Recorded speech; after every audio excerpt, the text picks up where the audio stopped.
Pelatih PSM Makassar Bernardo Tavares mengeluhkan jadwal padat jelang melawan Persikabo 1973.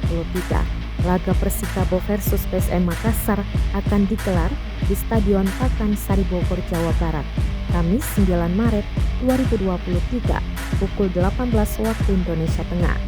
PSM Makassar hanya punya waktu istirahat 4 hari setelah melawan Persis Solo. Duel PSM Makassar versus Persis Solo digelar di Stadion Gelora B.J. Habibie Minggu 5 Maret 2023. Sementara Persikabo punya waktu istirahat 6 hari. Tak hanya itu, perjalanan harus ditempuh oleh Willem Jan Klein ke Bogor juga akan menyita waktu. Bahkan, PSM Makassar bermain di markasnya harus menempuh perjalanan darat 155 km atau 3 jam. Tavares meminta dukungan supporter lawan Persikabo sebab dukungan mereka bisa menjadi pembeda. Itu memberikan suntikan energi besar bagi pemain kita, pungkasnya.